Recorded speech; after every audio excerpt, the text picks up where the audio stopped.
Assalamualaikum warahmatullahi wabarakatuh.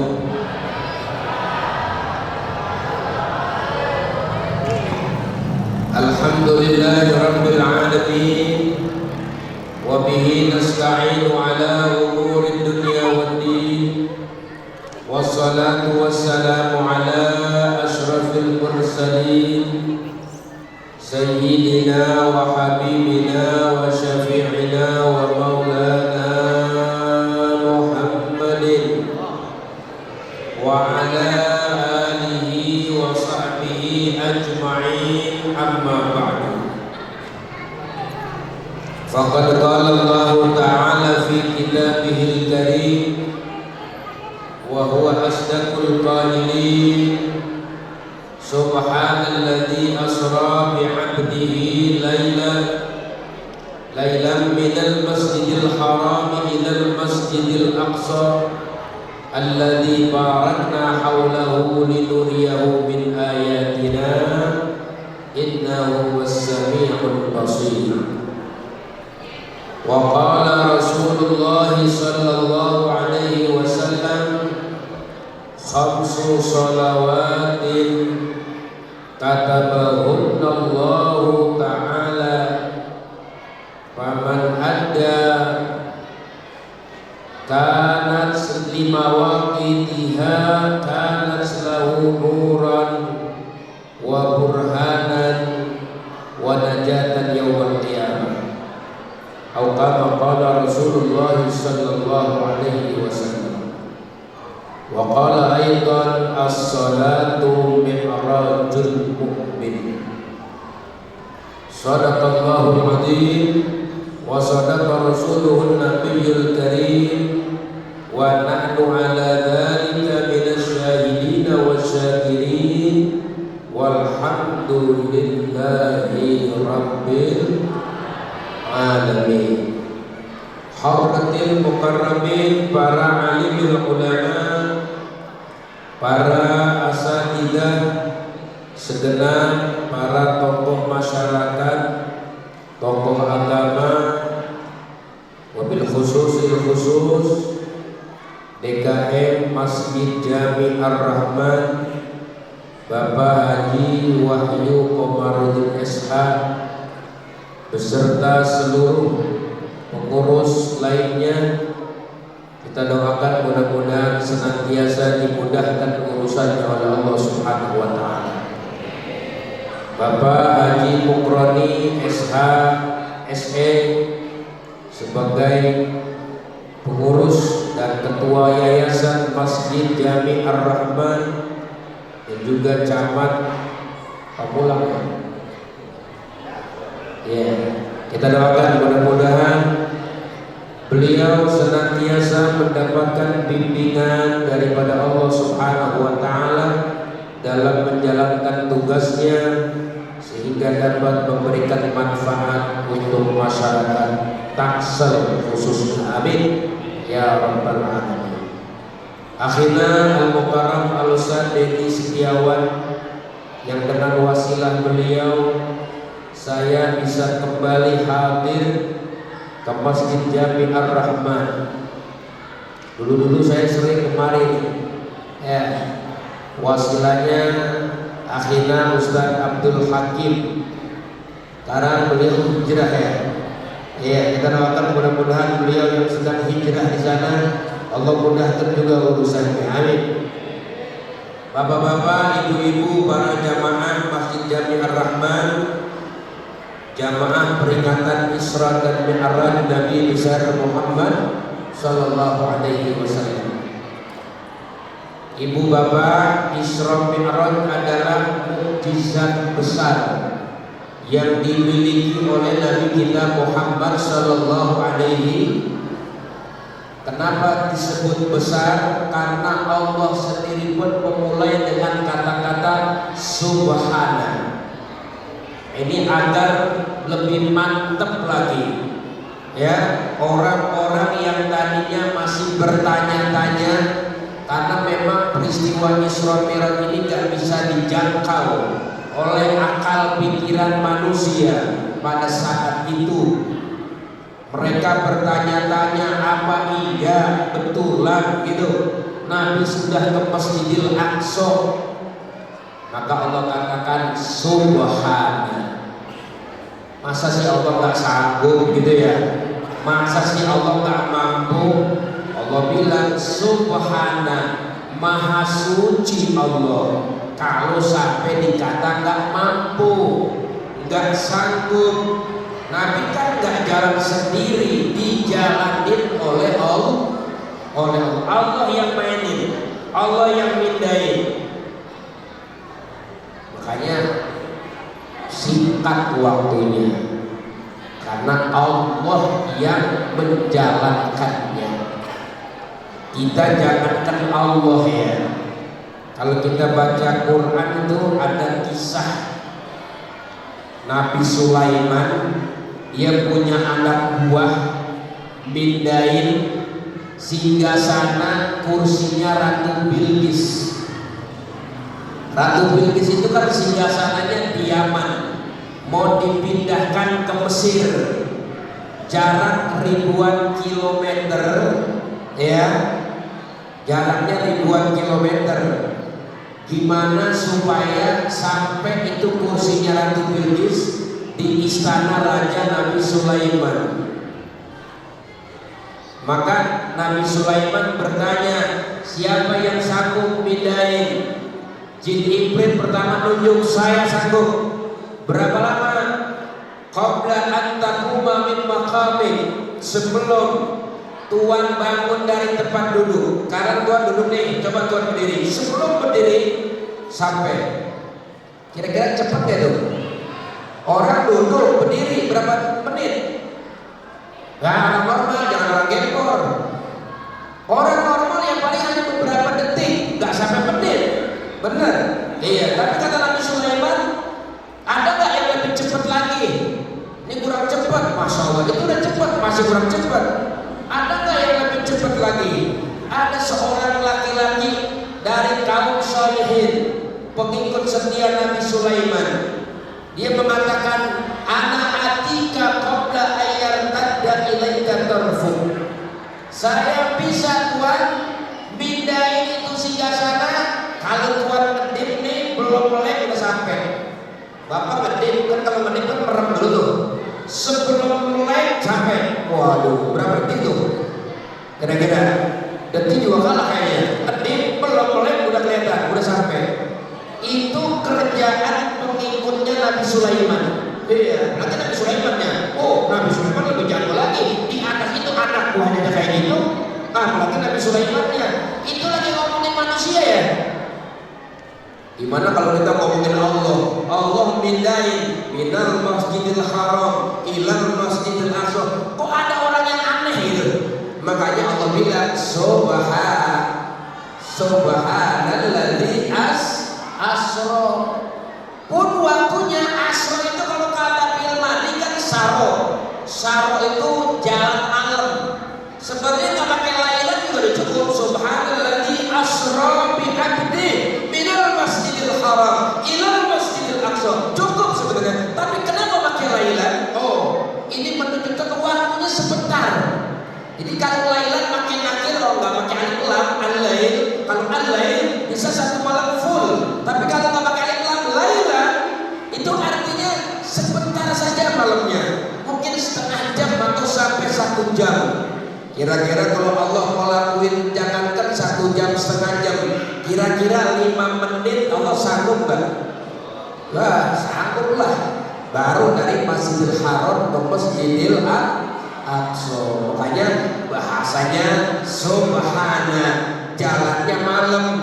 Jalannya bukan sendirian, dijalanin sama Allah. Kalau sarok jalan sendiri, kalau asro dijalanin.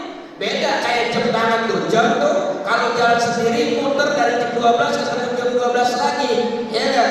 Itu kan bisa 12 jam, sehari semalam bisa 24 jam jalan sendiri. Tapi kalau kita muter, kayak kita yang muterin, wah, ya 1 menit 1 detik udah 24 jam, 12 jam.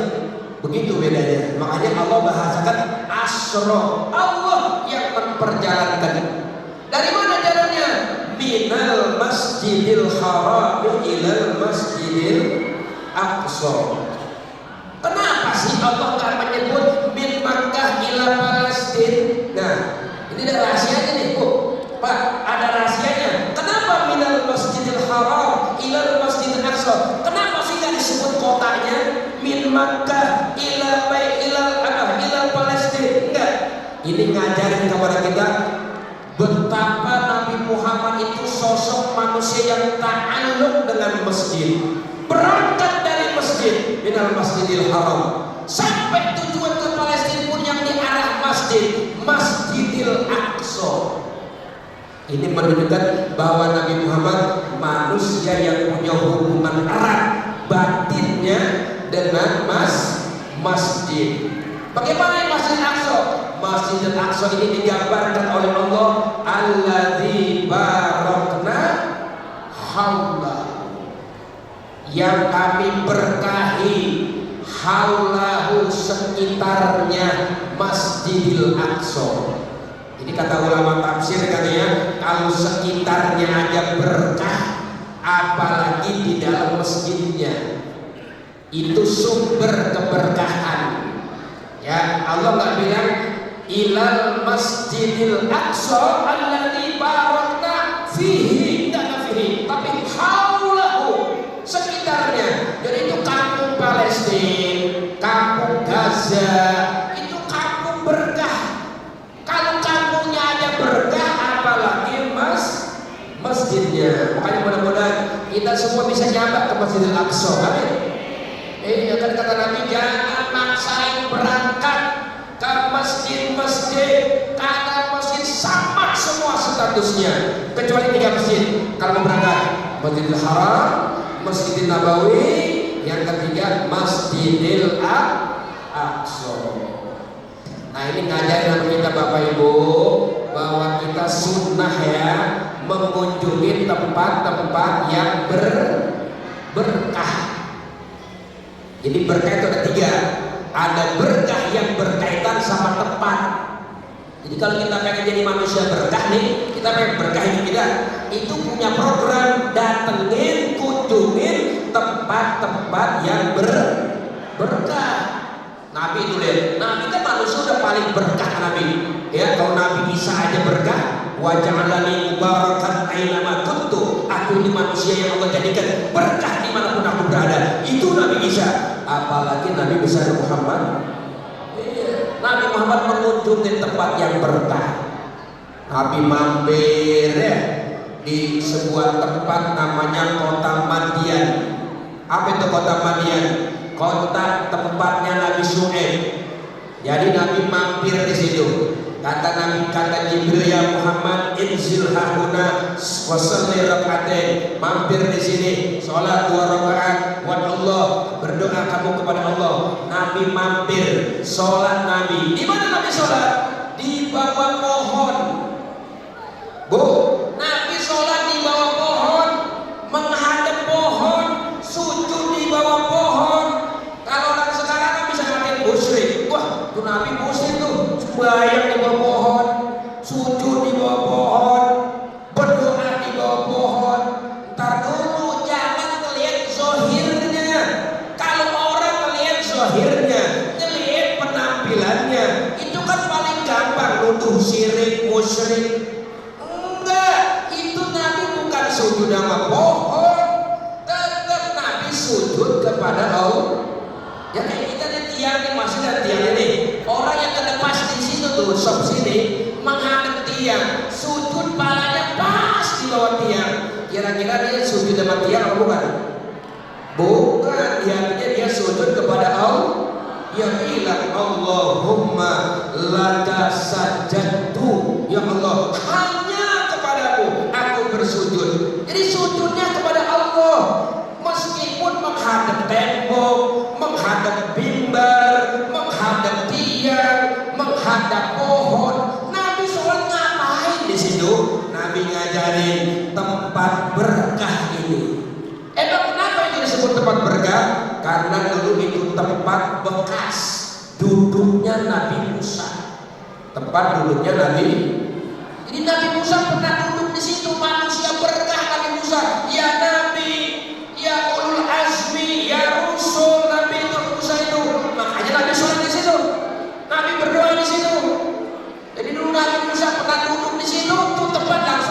jadi berkah itu ya. Jadi kalau ada orang soleh duduk mampir ke rumah kita, masuk rumah kita, otomatis rumah kita jadi berkah. Ini kita muludan begini nih, Isra Mi'raj, manggil orang soleh, manggil para ulama. Itu kan kadang-kadang ulama diajak mampir ke rumah, itu yang ketepatan rumah. Waduh, beruntung. Kenapa? Otomatis rumahnya jadi orang soleh duduk di situ. Dulu pernah Abu Yazid Al-Bustami masuk ke sebuah kampung, rumah mewah semua. Begitu dia masuk ke kampung itu, dia tertuju kepada rumah yang kosong. Rumah kosong, rumah udah gak ada penghuni. Dia nanya kepada orang yang ngirimin, saudara, kenapa? Ini rumah siapa? Kenapa Tuhan? Ini rumah kosong, udah gak ada penghuni. Rumah-rumah mewah masih banyak. Kenapa Tuhan lihatin rumah itu aja?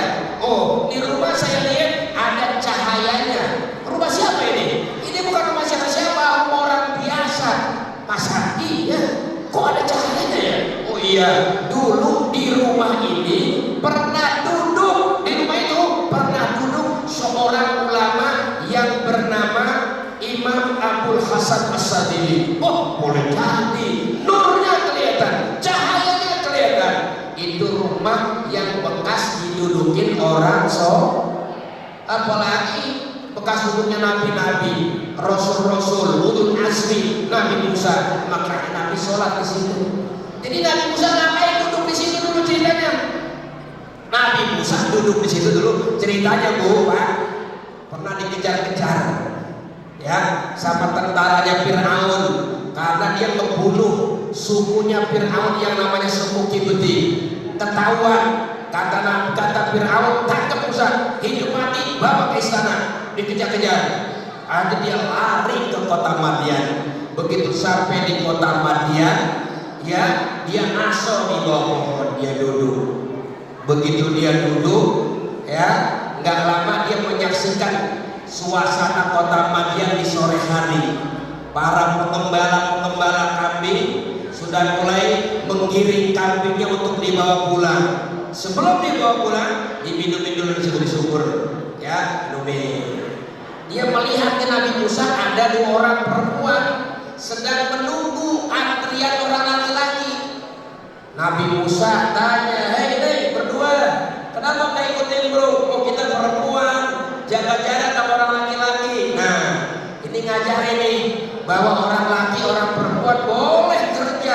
Boleh nggak kerja?